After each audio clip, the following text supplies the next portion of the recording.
Another example, lapit mo ng konti, dudes. Solving quadratic equation by completing the square. So, let's say for example, you are given x squared minus 2x minus 3 equals 0. So, again, your first step or your first solution will be rearranging this full expression. Ibig sabihin, itong negative 3, lilipat natin sa kabila. So, you will have x squared minus 2x equals 3, positive. Again, once naglipat kayo ng isang expression on the other side of the equation, since it's negative, it will become positive. So, ang hanapin natin ay yung number na i-add natin dito. Wherein we can do that, wherein malalaman natin by doing the completing the square. So, doing the completing the square, again, kunin si negative 2, and then divide this by 2, and then square it. So you will have negative 2 divided by 2 is negative 1. Square of negative 1 is positive 1. So this number, ito yung i-add natin doon sa number sa expression na ito to make it a perfect square trinomial. So ito na yung itsura niyan. So x squared minus 2x plus 1.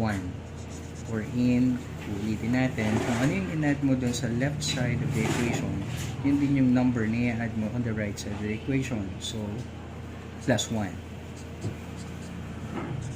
Okay?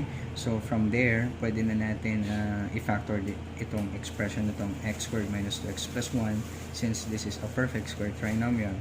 So, you'll have, again, square root of x squared, x, square root of 1 is 1. Since this is negative, negative din ang ilalagay natin dyan. And then square the expression. Equals 3 plus 1 is 4. So you have now a new expression which is x minus 1 quantity square equals to 4.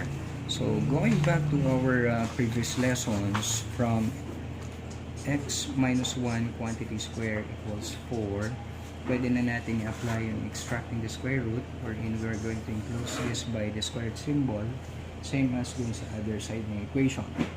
Now, doing this, makakancel natin yung power of 2, and we will be having x minus 1 na lang, while on the other side, square root of 4 is positive and negative 2. And there you go. Hatiin natin yung expression. So you have here x minus 1 equals 2 here, and x minus 1 negative 2 there. So transpose this negative 1, x equals to 2 positive 1, x will be 3. While on the other equation naman, you have x equals to negative 2, transposing this, it will become positive 1 na. So, doing the mathematics, negative 2 plus 1 will become negative 1. There you go. So, you have x is 3 and x is negative 1.